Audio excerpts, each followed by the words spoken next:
أعوذ بالله من الشيطان الرجيم بسم الله الرحمن الرحيم وبه نستعين وهو خير ناصر ومعين والعاقبة للمتقين والجنة للموحدين والصلاة والسلام على أشرف الأنبياء والمرسلين حبيب إله العالمين سيدنا ونبينا وشفيع ذنوبنا وطبيب نفوسنا ومولانا بالقاسم محمد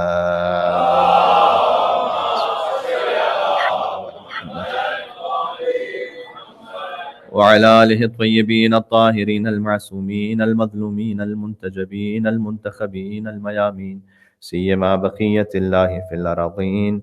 اللهم صل وسلم وزد وبارك على صاحب الدعوة النبوية والصولة الحيدرية والعصمة الفاطمية والحلم الحسنية والشجاعة الحسينية والعبادة السجادية والمآثر الباقرية والآثار الجعفرية والعلوم الكاظمية والحجج الرضبية والجود التقوية والنقاوة النقوية والهيبة العسكرية والغيبة الإلهية. صلوات بر محمد وآل محمد. اللهم صل على واللعنة الدائمة على أعدائهم أجمعين. ابن الرضا امام زمانہ علیہ السلام کو یاد کرتے ہیں دعا امام زمانہ کے ذریعے. بسم اللہ الرحمن الرحیم. اللہم کن لولیک الحجۃ ابن الحسن صلواتک علیہ وعلی آبائه في هذه الساعة وفي كل ساعة ولي وحافظا وقائدا ودليلا حتى تسكنه أرضك طوعا وتمتعه فيها طويلا. اللهم صل على محمد. آپ کی صلوات بلند تو ہے لیکن جتنی تعداد میں آپ موجود ہیں اس سے اور بلندر ہونی چاہیے انشاءاللہ.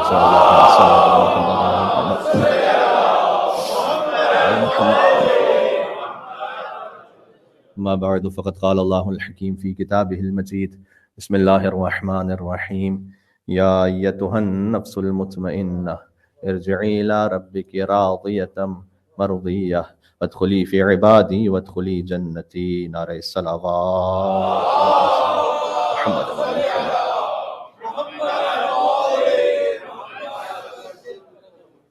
ذکر ان مولا کا ہے کہ جو بنص سے حدیث معصوم آسمانوں پر اللہ کی رضا ہیں اور زمین پر رسول اللہ کی رضا ہے.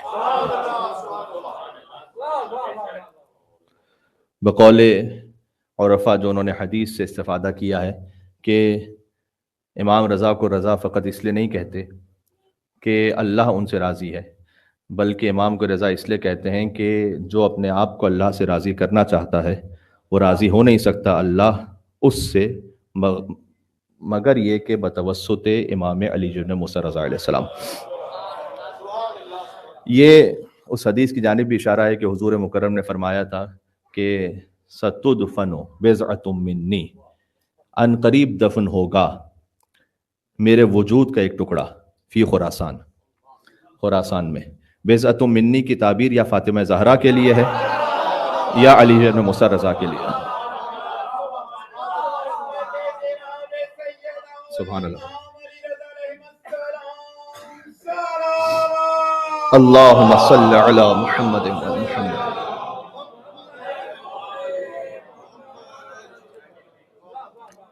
پابند ہے تقدیر فقط تیری رضا کی، پابند ہے تقدیر فقط تیری رضا کی، مرضی جو ہے تیری وہی مرضی ہے خدا کی.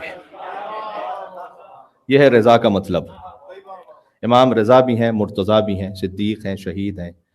امام کا جو درود خاص ہے اس میں اس طرح امام کو صلوات بھیجی گئی کہ اے پروردگار تو درود و سلام نازل فرما اس امام پر کہ جو رضا ہیں، مرتضیٰ ہیں۔ رضا یعنی جو اللہ سے راضی ہو، مرتضیٰ یعنی جس سے اللہ راضی ہو، جو تقی ہیں، نقی ہیں اور صدیق ہیں، شہید ہیں۔ اتنی درود نازل فرما کہ جو مکمل ہو، تام ہو، پاکیزہ ہو، متواتر ہو، پے در پہ ہو، نہ رکنے والی ہو۔ اللہم صل علی محمد وعلی محمد۔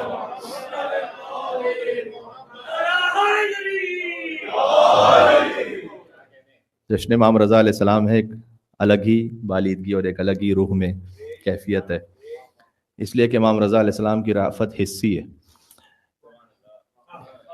رافت اور رحمت وہ ٹینجیبل نہیں ہوتی، وہ انٹینجیبل میں سے ہے، لیکن امام رضا علیہ السلام کی رافت ٹینجیبل ہے، حسی ہے، یعنی محسوس کی جاتی ہے۔ خاص طور پر جو حرم علی جن موسیٰ رضا علیہ السلام سے ہو کر آیا ہے وہ اس بات کی گواہی دے گا۔ امام رضا علیہ السلام کی زیارت 1 ملین حج کے برابر ہے۔ یہ حدیث دیکھ کر پڑھ رہا ہوں آپ کی خدمت میں۔ یا علی 1 ملین حج کے برابر ہے۔ جب مرکز عصمت سے یہ جملہ جاری ہو تو وہ جانتے ہیں کہ اس میں کیا مصلحت رکھی ہوئی ہے اللہ سبحانہ وتعالیٰ نے،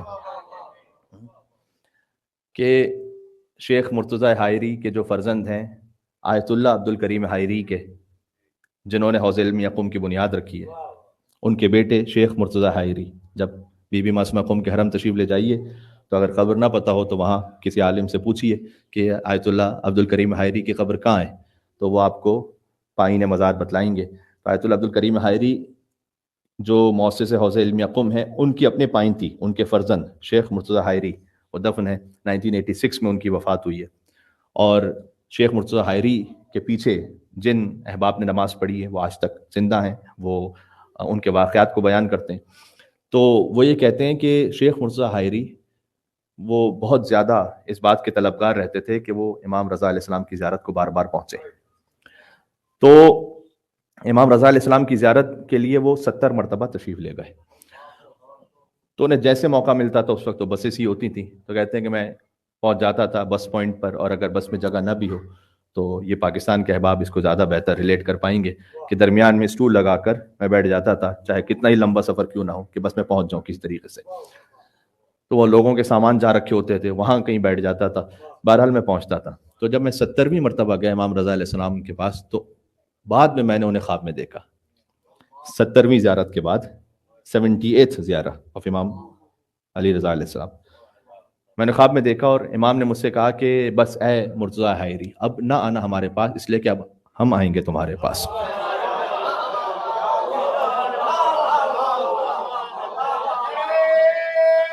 ہاں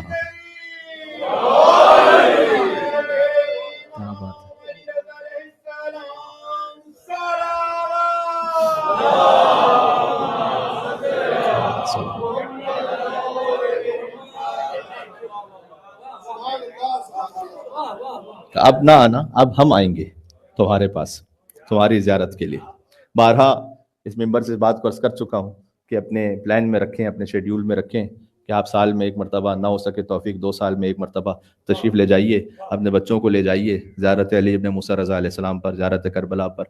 یہاں کی 100 تقریریں ایک طرف، وہاں دیدار حرم علی ابن موسیٰ رضا علیہ السلام۔ 1 مرتبہ آپ ذریعے کے سامنے کھڑے ہو کر کہیں السلام علیکم علی ابن موسیٰ رضا، اس کی تاثیر ہی کچھ اور ہے۔ ملائکہ کی رفت و آمد کی جگہ ہے، مختلف الملائکہ وہاں پر۔ تو شیخ مرتضیٰ حائری یہ کہتے ہیں وہ اس میسج کو سمجھ گئے، اور وہ جب قم تشریف لائے تو انہوں نے اپنے ایک عزیز سے یہ کہا کہ اب میں مشہد نہیں جاؤں گا۔ تو انہوں نے تعجب سے کہا کہ آپ تو ہر چھوٹی فرصت میں مشہد پہنچ جاتے ہیں، تو کیوں نہیں جائیں گے؟ کہ اس لیے کہ امام رضا علیہ السلام کی جانب سے ایک میسج آیا ہے، اور وہ یہ کہ اب انہوں نے یہ فرمایا ہے کہ میری موت کا وقت قریب ہے، میں اس سے یہ سمجھتا ہوں، اور اب انشاءاللہ مجھے مولا کا دیدار ہونے والا ہے۔ اور اسی سال وہ دنیا سے رخصت ہو گئے، اور ان کے ایک عزیز نے پھر انہیں عالم خواب میں دیکھا تو پوچھا کہ کیا گزری آپ پر قبر میں؟ تو انہوں نے کہا کہ جتنی مرتبہ میں مولا رضا کی زیارت پر گیا، ہر زیارت کے بس 3 مرتبہ مولا رضا اسلام میری زیارت کو میری قبر میں تشریف لائے۔ یہ حدیث فقط امام رضا علیہ السلام کے لیے ہے کہ جو ایک مرتبہ ان کی زیارت پر جائے 3 مرتبہ امام رضا اس کی زیارت پر آئیں گے. یہ حدیث حتیٰ یہ ہے کہ کربلا کی زیارت جو اتنی عظیم الشان زیارت ہے، لیکن آپ کو حدیث مشہد کے لیے ملے گی کہ جو امام کی زیارت پر جائے تو 3 مرتبہ امام رضا علیہ السلام ہر زیارت کے عوض اس کی زیارت پر آئیں گے. موت کے وقت، منکر نکیر کے سوال و جواب کے وقت، اور پھر صراط پہ انشاءاللہ مولا تشریف لائیں گے. لیکن مرزا حائری نے یہ فرمایا کہ 3 مرتبہ مولا رضا قبر ہی میں میری زیارت کے لیے آئے اور مجھے دیکھنے کے لیے تشریف لائے. یہ ہے رافت امام رضا علیہ السلام، جو میں کہہ رہا تھا نا ٹینجیبل ہے، حسی ہے، اس کی ایک دلیل یہ ہے. جی تو امام کی پھر رافت و رحمت، اس میں کتنے ہی واقعات حتیٰ جانوروں کے پیش کیے جائیں. ضامن آہو تو امام کا لقب بھی ہے، ہرنی کو بچانے والے شکار سے. اور حتیٰ ایک چھوٹے سی پرندے چڑیا کا واقعہ ملتا ہے کہ امام رضا علیہ السلام تشریف فرما ہے اور ایک اس پرندے نے خاص قسم کی آواز میں امام کو پکارنا شروع کیا، اور امام کے پاس سلیمان ابن جعفر موجود ہے. تو امام نے کہا جلدی سے جاؤ، وہ ہمیں مدد کے لیے پکار رہی ہے، اس لیے کہ اس کے نیسٹ پر ایک سانپ نے حملہ کیا ہے، تو جاؤ اور اسے جا کر بچاؤ. تو یہ میں آپ کو ایک خلاصہ عرض کر رہا ہوں کہ امام علیہ السلام مدد کرنے میں عالم الغیب و شہادہ بھی ہیں باذن پروردگار. یہ بات واضح ہوئی آپ کے لیے کہ میں نے کیا عرض کیا. صلوات بھیجتے ہوئے آگے آئیے گا، وہاں تک مومنین ہو چکے ہیں. تھوڑا سا آگے آ جائیے گا، تھوڑا سا آگے، ایک ایک قدم آگے.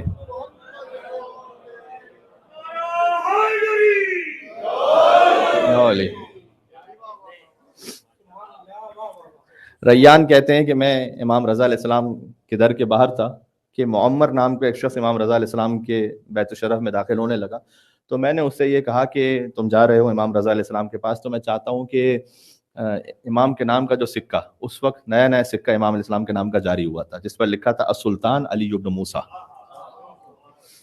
اب جب وہ سکہ جاری ہوا تو ہر مومن کی تمنا ہوتی تھی کہ وہ سکہ میرے پاس بطور تبرک رہے. اسی لیے امام کو امام ضامن کہتے ہیں، جو امام کے نام کا سکہ باندھا جاتا ہے کہ سفر امام رضا علیہ السلام کی ضمانت میں. تو اس لیے کہ وہ سکہ مومنین تبرک کے طور پر دے دیتے تھے مسافر کو.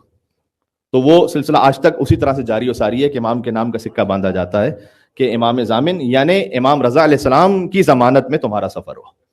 تو ریان نے دل میں خواہش ظاہر کی کہ مجھے وہ سکے مل جائیں کچھ، اس لیے کہ وہ سکے خاص طور پر عراق میں، مدینہ میں وہ سکے بہت زیادہ اہمیت کے حامل تھے. ایران میں تو وہاں شائع ہوئے ہی تھے اور یعنی اس کو اجرا ہوئے تھے، لیکن اور جگہوں پر بھی خاص الخاص اہمیت کے حامل تھے.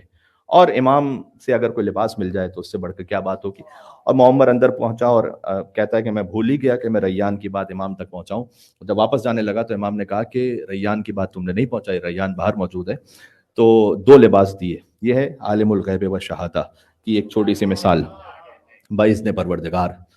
اور یہ عالم الغیب و شہادہ جو سورہ حشر میں نا، یہ بھی میں امام رضا علیہ السلام کے حوالے سے عرض کرتا ہوں ابھی بات، کہ امام علیہ السلام نے ایک نہیں 2 لباس دیے اسے، کہا ریان کو دینا، یہ ہماری جانب سے اس کے لیے تبرک ہے.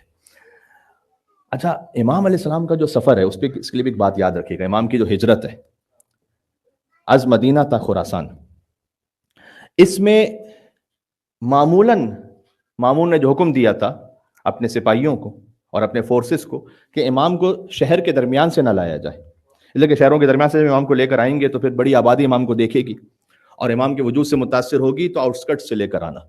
کئی مرتبہ ڈیزرٹس میں امام کا سفر رہا، اور زیادہ سے زیادہ اگر آبادی سے لے کر آؤ تو ولیجز سے لے کر آنا، شہروں سے نہیں لے کر آنا. تو امام علیہ السلام اس لیے روایت میں نہیں ملتا کہ امام قم سے گزرے ہوں، اس لیے کہ قم شیعوں کا ایک بڑا مرکز تھا، تو اس نے قم کو اوائڈ کیا. بی بی معصومہ قم سلام اللہ علیہ قم سے آئی ہیں، لیکن امام رضا علیہ السلام قم سے نہیں آئے.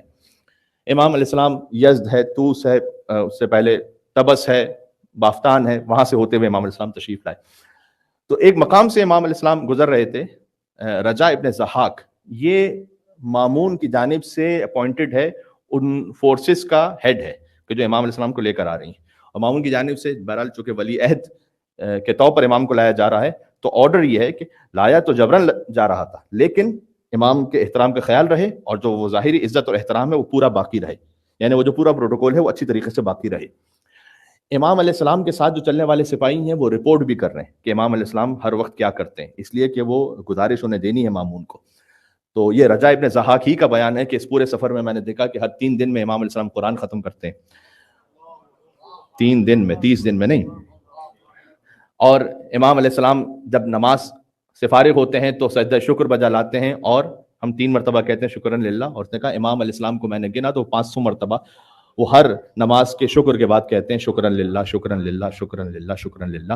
تو امام کی عبادت اور اطاعت کا ایک عجیب عالم لکھا ہے ان تمام سپاہیوں نے جو امام کے ساتھ چل رہے تھے۔ یہ ایک خود بہت بڑا درس ہے ہم سب کے لیے۔ امام علیہ السلام کے ہاں شفاعت ہے اس کی کہ جو شفاعت قبول کرنے کا قابل ہو، یہ بات ذہن میں رکھیے گا۔ اگرچہ کہ کوئی تقابل نہیں امام علیہ السلام اور نوح علیہ السلام کے واقعے میں، لیکن بہرحال نوح علیہ السلام نے دعا کی اپنے بیٹے کے لیے، وہ دعا قبول نہیں ہوئی، تو وجہ کیا تھی؟ اس کو فلسفے کی زبان میں کہتے ہیں کہ نقص فاعل میں نہیں ہے، نقص قابل میں ہے۔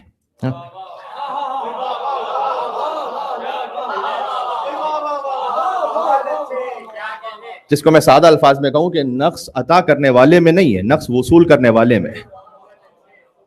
تو حضرت نوح علیہ السلام کی دعا بھی ان کے بیٹے کے حق میں قبول نہیں ہو رہی۔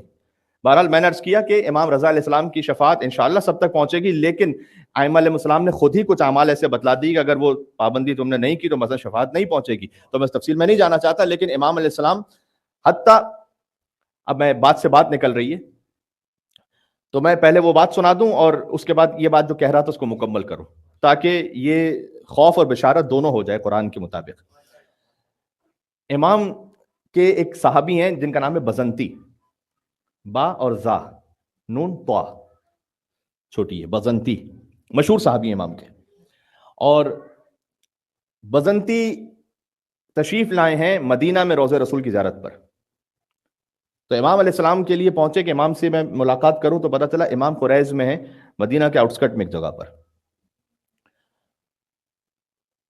اچانک رات کے وقت ایک سواری آئی، اور جو شخص سواری کو لے کر آیا تھا اس نے کہا کہ میں امام رضا علیہ السلام کا قاصد ہوں، امام نے تمہیں بلایا ہے۔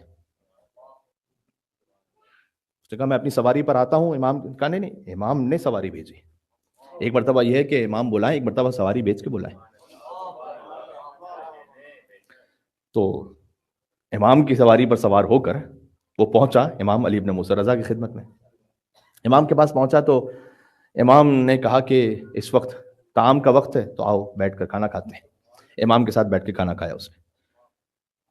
جب کھانے کے بعد امام سے رخصت ہونے لگا، امام نے کہا رات کا وقت ہے، جانا کہاں ہے، یہیں رہ جاؤ ہمارے گھر پہ،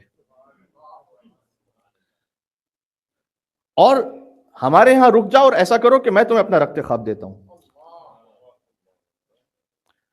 اب بزنتی یہ سوچ رہا ہے کہ واقعی میں کون ہوں، میں تو اس وقت شاید دنیا کا سب سے بڑا عابد و زاہد و متقی و پرہیزگار ہوں، سب سے بڑا علامہ ہوں، آیت اللہ ہوں، کون ہوں میں؟ امام علیہ السلام نے ایک ایسی بات کہی کہ بزنتی کہتے ہیں کہ مجھے سمجھایا امام نے۔ ہاں، امام نے اپنا رخت خواب بھی دے دیا، 4 باتیں ہو گئیں، دعوت دی، سواری بھیجی، کھانا ساتھ کھلایا، گھر میں رکنے کے لیے کہا، اپنا رخت خواب دیا۔ اس کے بعد کہا ہے بزنتی دیکھو، یہ خیال نہ کرنا کہ تم چونکہ مہمان علی ابن موسیٰ رضا رہے ہو تو قیامت میں تم سے عمل کے بارے میں کوئی سوال نہیں ہوگا۔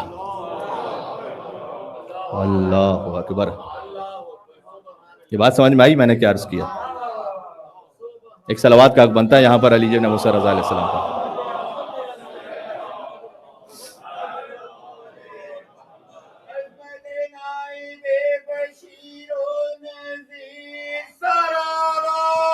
اللہم صلی علی محمد و علی محمد۔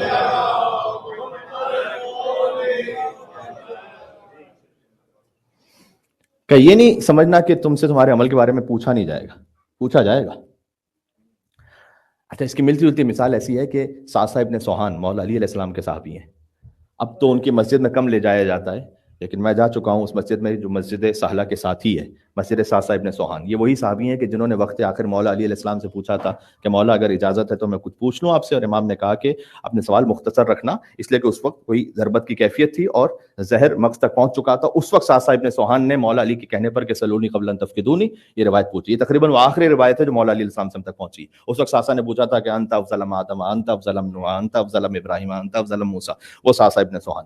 تو ساسا مریض تھے تو مولا علیہ السلام کے صحابی ہیں، تو مولا علیہ السلام خود عیادت پر گئے، اور عیادت پر جب مولا علی پہنچے تو اس وقت عیادت سے جب واپس پلٹنے لگے مولا، تو مولا نے ساسا کو مخاطب کرتے ہوئے کہا کہ ساسا چونکہ علی تمہاری عیادت پر آیا ہے، اس بات کو لے کر دوسروں پر فخر اور غرور ظاہر نہیں کرنا. یہ ایک سعادت اپنے مقام پر ہے، لیکن تم دوسروں پر اس فخر کا اظہار نہیں کرنا اور غرور نہیں کرنا کہ تم افضل ہوگا، باقی کمتر ہیں. یہ نہیں کہنا. کیا مزاج ہے واقعی امامت کا، کیا مزاج ہے. اچھا، امام علیہ السلام اس سفر سے گزر رہے ہیں، آج لے آؤں آپ کو سفر پر. تو امام علیہ السلام گزر رہے ہیں تو دیکھا کہ ایک جنازہ ہے. اب اللہ سبحانہ و تعالیٰ واقع جو خط امام پر زندگی گزار رہا ہو تو پھر امام وقت کو بھی ہزاروں کلومیٹر دور اس کے جنازے پر پہنچاتا ہے امام. روایت کا جملہ یہ ہے کہ امام علیہ السلام اس جنازے پر بڑھے آگے، یلوذ بہ کما تلوذ الصخلہ بامھا، کہ امام نے اس جنازے کو ایسے گود میں لیا کہ جیسے بکری اپنے بچے کو گود میں اٹھا لیتی ہے. ایسے سینے سے لگایا امام نے، اور سینے سے لگا کر رکھا اس جنازے کو. اور پھر امام نے اس کی جنازہ کو پڑھا اور اس کو قبر میں خود اتارا. تو امام کے ساتھ جو چلنے والے تھے انہوں نے کہا کہ مولا، ہم تو یہ جانتے ہیں کہ آپ ایران میں پہلی مرتبہ تشریف لائیں، تو آپ نے اس کے ساتھ جو یہ خاص سلوک کیا یہ کیوں ہے؟ امام نے کہا کہ میرے جد نے ارشاد فرمایا ہے کہ ہم شیعوں کے اعمال، ہمارے شیعوں کے اعمال ہفتے میں 2 بار ہماری خدمت میں پیش ہوتے ہیں. یاد رکھو، یہ ہمارا وہ خاص الخاص شیعہ ہے کہ جس کے اعمال جب ہمارے پاس پہنچے تو ہم اس سے راضی تھے. آج اس کی موت ہوئی ہے، اللہ سبحانہ و تعالیٰ نے مجھے اس کے جنازے پر پہنچایا ہے. آپ کا انتقال آسٹریلیا میں ہو، میلبرن میں ہو، دنیا میں جہاں کہیں پر بھی ہو، اگر خط امام علیہ السلام پر ہے تو اللہ سبحانہ و تعالیٰ آپ کے زمانے کے امام کو آپ تک پہنچائے گا. امام کی غیبت کے زمانے میں ہم ان کا دیدار کر سکیں، ان کی زیارت کر سکیں، نہ کر سکیں یہ الگ بات ہے، لیکن امام کی خاص نظر رحمت شامل ہوگی اگر خط امام پر ہے تو. اور بالخصوص کثیر تعداد میں یا سادات کرام تشریف فرما. خود امام رضا علیہ السلام سے پوچھا گیا تھا کہ مولا یہ بتلائیے گا کہ کیا سادات کو دیکھنا عبادت ہے، اور اللہ اکبر، کیا فقط براہ راست جو امام ذات ہیں ان کو دیکھنا عبادت ہے، یا قیامت تک ہر جو سید ہے اس کو دیکھنا عبادت ہے؟ امام نے کہا کہ النظر الی جمیع ذریۃ النبی عبادہ. ابھی میں ایک شرط پیش کرتا ہوں اس کے ساتھ. یہاں جب مجلس ہو رہی ہوتی ہے اور خطاب ہو رہا ہوتا ہے تو بہت سے سادات کرام پہ نگاہ پڑ رہی ہوتی ہے، تو خود سادات کو دیکھنا عبادت ہے. امام نے فرمایا کہ قیامت تک تمام ذریت نبی کو دیکھنا عبادت ہے. ایک شرط بیان فرمائی، اس کے ساتھ ایک بات کا اضافہ کیا. فرمایا کہ جب تک ما لم یفارق من منہاجہ، جب تک النظر الی جمیع ذریت النبی عبادہ، تمام ذریت نبی کو دیکھنا عبادت ہے، جب تک پہلی بات یہ کہ ہماری راہ سے نہ ہٹاؤ. یہ اگلا جملہ بتلا رہا ہے کہ یہ والا جملہ اشارہ ہے، امام نے عقیدے کی جانب اشارہ فرمایا ہے کہ جو خط مستقیم پر ہے، جو خط مستقیم پر ہے، جو ہماری راہ سے جدا نہیں ہوا ہے، جو علی ولی اللہ و وسیع رسول اللہ و خلیفۃ بلا فصل کا کہنے والا ہے،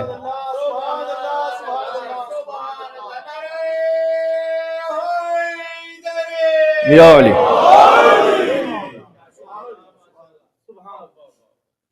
جو عصمت کو شروع کرتا ہے رسول اللہ صلی اللہ علیہ وآلہ وسلم سے، اللہم صلی علی محمد وآل محمد، اور عصمت اور حجت ختم ہو گئی امام زمانہ علیہ السلام پر. جو اس عقیدے کا ماننے والا ہے، وَلَمْ يَتَلَبَّسُوا بِالْمَعَاصِي، اور وہ چپکا ہوا نہیں ہے گناہوں سے. امام نے بڑی لطیف تعبیر استعمال کی ہے. ظاہر ہے کہ جو سادات غیر معصوم ہیں، کبھی نہ کبھی ہو سکتا ہے گناہوں سے سرزد ہو جائے، لیکن اس کی زندگی ایسا نہیں کہ گناہوں سے لتھڑی ہوئی ہے. یہ تلبسو کا مطلب ہے جس نے لباس پہن لیا ہو گناہوں کا، وہ نہیں. اس کے علاوہ اگر کوئی ایسا سید ہے کہ جو ان کے راستے پر ہے اور گناہوں سے آلودہ نہیں ہے اس کی زندگی، فرمایا اس کو دیکھنا عبادت ہے. کیا بات ہے. البتہ اس میں تخصص خارج ہے، نامحرم ایسا نہ ہو کہ کوئی یہاں سے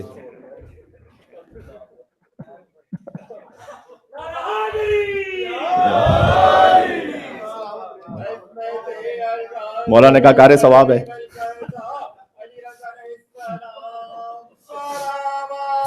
اللہم صلی علی.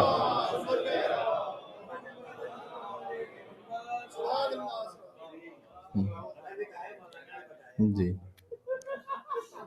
ایک شعر تو یاد آ رہا ہے، لیکن چونکہ ممبر کی ایک سینٹریٹی ہے تو پھر کبھی اور صحیح جب ممبر پہ نہیں ہوں گا تو. لیکن امام علیہ السلام نے فرمایا ہاں جو امام کی اپنی ڈائریکٹ اولاد ہیں زید اور امام رضا کے بھائی ہیں، یعنی زید اولاد امام موسیٰ کاظم کی، وہ اس راہ راست پر نہیں ہے تو امام نے حتیٰ ڈس اون کیا، ڈائریکٹ امام زادے ہیں. زید النار نے کچھ لوگوں کے گھر جلا دیے تھے، وہ بنی عباس والے شکایت کرنے کے لیے آئے کہ اے علی بن موسیٰ رضا یہ تو آپ کے بھائی ہیں، تو اب ہم کیا کریں ان کے ساتھ؟ امام نے زید النار کو بلا کر کہا کہ اگر تم یہ سمجھتے ہو کہ تم بغیر تقوی رکھے ہوئے جنت میں جاؤ گے تو یاد رکھو، دیکھیں ائمہ علیہ السلام ائمۃ المتقین ہے، امام المتقین ہے. امام نے اسے یوں سمجھایا کہ علی بن موسیٰ رضا اور موسیٰ بن جعفر تو تقوی رکھتے ہوئے جنت میں جائیں اور تم بغیر تقوی کے جنت میں چلے جاؤ، تم تو ہم سے افضل ہو گئے. پھر نتیجہ تو یہ نکلا نا پھر اس کا، ذرا غور کیجیے گا اس کی کیلکولیشن کیا ہے. پھر ہم اگر تقوی کے ساتھ جنت میں اور تم بغیر تقوی کے ہو تو تم ہم سے افضل ہو گئے. اس کا مطلب امام علیہ السلام نے بنی عباس والوں سے کہا اس کا ہم سے کوئی تعلق نہیں ہے، جس نے حقوق الناس کو تلف کیا کوئی تعلق نہیں ہم سے. تو یہ وہ متوازن راستہ تھا صراط مستقیم کا جو امام علی بن موسیٰ رضا علیہ السلام نے بارہا بیان فرمایا، بار بار بیان فرمایا. اس لیے میں گفتگو کو زیادہ طولانی نہیں کروں گا. میں چاہتا ہوں کہ ہم حسن منہج امام رضا علیہ السلام کو ذہن میں رکھیں، جو امام علیہ السلام کا راستہ تھا اس کو ذہن میں رکھیں. امام علیہ السلام نے جو ایک بہت عظیم الشان کارنامہ اور خدمت انجام دی خراسان میں رہتے ہوئے، وہ اہل خراسان کو اس پورے سلسلہ سند سے آگاہ کروانا ہے کہ جو رسول اللہ کے بعد جاری و ساری تھا. یہ خود ایک مستقل موضوع اور کم از کم ایک مجلس کا موضوع ہے. یہ اہل خراسان امام رضا علیہ السلام کی عظمتوں کو جانتے ہیں، اس لیے وہ امام کو دیکھ رہے ہیں، لیکن وہ نہیں جانتے کہ امام جعفر صادق علیہ السلام کا مقام کیا ہے، وہ نہیں جانتے کہ امام محمد باقر علیہ السلام کون ہے، ان میں سے نہیں جانتے اکثر. اور امام علیہ السلام جب حدیث بیان فرمائے تو کہیں کہ میں نے سنا اپنے بابا سے اور انہوں نے سنا ان کے بابا سے اور انہوں نے سنا ان کے بابا سے. یہ حدیث سے سلسلہ تو ذہاب کا مقصد یہ ہے کہ فقط مجھے نہ پہچانو، میرے پورے سلسلے کو پہچانو. اس پورے سلسلے پر درود و سلام ہے، اسے پہچانو. اس پورے سلسلے کی عظمت ہے، جو میں ہوں وہی موسی کاظم ہے، جو موسی کاظم ہے وہی جعفر صادق ہے، وہی محمد باقر ہے، وہی علی زین العابدین ہے، وہی حسین ہے، وہی حسن ہے، وہی علی ہے. اس پورے سلسلے کو پہچانو. یہ امام علیہ السلام نے حتیٰ خراسان پہنچنے سے پہلے یہ کام انجام دیا. سلیمان بن جعفر ہی کا بیان ہے کہ میں مدینہ میں امام رضا علیہ السلام کی خدمت میں موجود ہوں اور امام رضا علیہ السلام نے ایک محفل میں مجھ سے 186 حدیثوں کو بیان کیا، جن میں سے ہر حدیث یہ تھی کہ قال رسول اللہ صلی اللہ علیہ وآلہ وسلم. 186 حدیثیں جو امام علیہ السلام بیان کرتے ہیں، فرمایا کہ ان سب کو سنا میں نے اپنے بابا سے، انہوں نے ان کے جد سے، انہوں نے ان کے جد سے، اور رسول اللہ صلی اللہ علیہ وآلہ وسلم سے کہ رسول اللہ نے بیان فرمایا.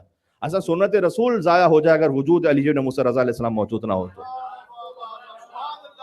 لوگوں کو نماز پڑھنا نہ آئے، وضو کرنا نہ آئے، اگر سیرت علی بن موسیٰ رضا علیہ السلام موجود نہ ہو جس خالص طریقے سے امام علی بن موسیٰ رضا علیہ السلام نے پہنچایا ہے. ایک اور بات عرض کر دوں، اور اسی وجہ سے یہ بہت زیادہ اہم ہے، بہت اہم نقطہ پیش کرنے لگا ہوں، اس لیے کہ یہ جو پورا سلسلہ ہے جب امام علیہ السلام نے یہ سمجھا دیا تو یاد رکھیے گا کہ جو جشن امام رضا علیہ السلام میں شریک ہے وہ اس بات کی اس کے لیے ضمانت ہے کہ وہ اثنا عشری شیعہ ہے.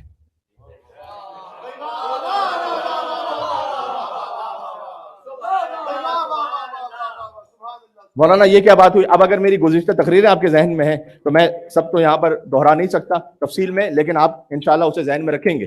حتیٰ جشن 13 رجب مولا علی علیہ السلام میں شریک ہونے والا بھی اس بات کی ضمانت نہیں ہے کہ وہ شیعہ اثنا عشری ہے. جشن امام حسین علیہ السلام 3 شعبان المعظم، اس جشن میں شریک ہونے والا اس بات کے لیے اس کی گارنٹی نہیں ہے، ضروری نہیں ہے کہ وہ اثنا عشری 12 امامی شیعہ ہو، لیکن امام رضا علیہ السلام کے جشن میں شریک ہونے والا بحیثیت امام انہیں سمجھتے ہوئے یہ اس بات کی ضمانت ہے کہ امام علی بن موسیٰ رضا علیہ السلام کا ماننے والا امام مہدی تک ماننے والا ہے. اس لیے کہ جو شیعوں میں فرقے بنے، ایک تسنن میں فرقے بنے، ایک تشیع میں فرقے بنے. سب سے پہلے تو خلافت اور امامت کا معاملہ الگ ہے، اور خلافت کا جنہوں نے راستہ اختیار کیا ان میں آپس میں مزید فرقے بنے، اور جنہوں نے امامت کا راستہ اختیار کیا ان میں بھی کچھ آپس میں فرقے بنے. مثلا زیدیہ فرقہ تو بہت مشہور ہے، مثلا فتحیہ مذہب بنا، مثال طور پر حضرت مختار کو امام ماننے والے بن گئے جبکہ انہوں نے امامت کا دعویٰ نہیں کیا تھا، محمد حنفیہ کو امام ماننے والے بن گئے جبکہ انہوں نے امامت کا دعویٰ نہیں کیا تھا، زید شہید کو امام ماننے والے بن گئے. ان سب کی مثال ویسی کہ جیسے حضرت عیسیٰ علیہ السلام، انہوں نے خود یہ نہیں کہا تھا مسیحیوں سے کہ مجھے اللہ کا بیٹا کہو. انہوں نے یہ نہیں کہا تھا کہ میں اللہ کا بیٹا ہوں، لیکن مسیحیوں نے خود کہا کہ نہیں ہم آپ کو مانیں گے کہ آپ اللہ کے بیٹے ہیں۔ تو اگر حضرت مختار کو امام ماننے والے ہیں، اس کا مطلب یہ نہیں کہ حضرت مختار علیہ السلام میں کوئی نقص یا کوتاہی تھی کہ انہوں نے اپنی امامت کا دعویٰ کیا ہوا تھا، نہیں، انہیں امام ماننے والے بن گئے، زید شہید کو امام ماننے والے بن گئے غلط فکر کی وجہ سے، کہ امام حسین علیہ السلام کے بعد ایک فرقہ ایسا بن گیا کہ جنہوں نے کہا کہ امام اسی کو مانیں گے کہ جو قیام پہ سیف کرے گا، جب تک تلوار نہ نکالے اس وقت تک ہم امام مانیں گے نہیں۔ یہ خود ایک بڑی آفتوں میں سے ایک آفت ہے تشیع میں، تلوار نکالنا نہ اس بات کی دلیل ہے کہ وہ امام ہے، نہ تلوار نہ نکالنا اس بات کی دلیل ہے کہ وہ امام نہیں ہے۔ ابنایا حاضان امامن قاما وقعدا، میرے دونوں بیٹے امام ہیں، رسول اللہ نے فرمایا تھا، چاہے کھڑے ہوں یا بیٹھے ہوں۔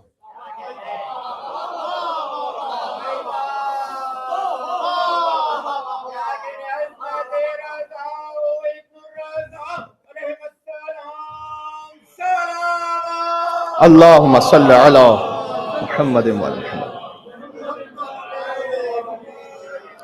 حسن اور حسین دونوں امام ہیں، حسن سلو کر کے بیٹھ جائیں تب بھی امام، حسین جنگ کرنے کے لیے اٹھیں تب بھی امام۔ امامت میں اٹھنا بیٹھنا ہمارے مزاج کے مطابق نہیں ہے، حکم پروردگار سے، لیکن زید شہید نے چونکہ قیام بالسیف کیا لہٰذا انہیں ماننے والے گمراہ ہو گئے در حقیقت، وہ 12 امام شیعہ نہیں رہے، وہ زیدیہ بن گئے، آج بھی زیدیہ موجود ہیں۔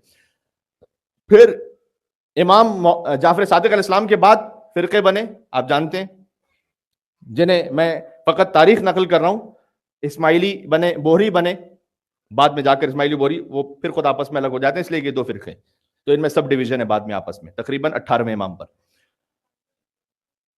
اس فتحی مذہب کے ماننے والے بنے، اور ساتھ میں واقفیہ بنے کہ جو امام موسیٰ کاظم علیہ السلام کی شہادت کو قبول ہی نہیں کرتے تھے، اس لیے کہ امام موسیٰ کاظم علیہ السلام کا اکثر زمانہ آخر میں قید خانے میں گزرا، اور امام نے اپنے وکیل متعین کیے ہوئے تھے، ان وکیلوں میں سے ہر ایک کے پاس ہزاروں ہزار درہم تھے، تو اگر امام موسیٰ کاظم کی شہادت کو مانے اور اگلا امام امام رضا کو مانے تو پھر یہ درہم کسے دینے ہوں گے؟ امام رضا علیہ السلام کو سپرد کرنے ہوں گے، تو وہ ہینڈ اوور کرنے کو تیار نہیں تھے۔ تو انہوں نے کہا کہ موسیٰ کاظم کی تو شہادت ہی کہاں ہوئی، وہ تو پردہ غیبت میں گئے، امامت تو یہاں رک گئی ہے، اور رکنے کو کہتے ہیں وقف ہونا، اور جو اس بات کا قائل ہو ان کا نام ہے واقفیہ، یعنی سٹاپرز۔ پھر امام رضا علیہ السلام تک جو پہنچے خالص سلسلہ، تو جس نے امام رضا کو امام مانا اس نے امام مہدی تک مانا، درمیان میں فرقہ نہیں ہے۔ اس لیے میں کہہ رہا ہوں کہ جشن امام رضا میں شریک ہونے والا وہ اس بات کی دلیل ہے کہ امام مہدی تک ماننے والا ہے۔ امام حسین کے جشن میں، حتی امام حسین کی زیارت پر جو مومنین جا چکے ہیں، انہیں امام سمجھتے ہوئے بھی جو زیارت پر آتے ہیں، ان میں سے بہت سے ایسے ہیں کہ جو 12 امام شیعہ نہیں ہیں، لیکن آپ کو امام رضا علیہ السلام کے حرم میں نظر نہیں آئیں گے۔ کیوں امام رضا علیہ السلام کے حرم میں نظر نہیں آئیں گے؟ اس لیے کہ امام رضا علیہ السلام کا ماننے والا 12 امامی شیعہ ہے، یہ اس جشن کی خاص خصوصیت ہے۔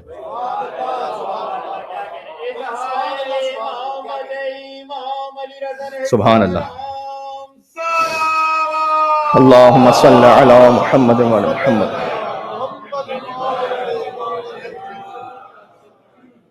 بات آہستہ آہستہ میں بالکل اختتام تک لے آ رہا ہوں۔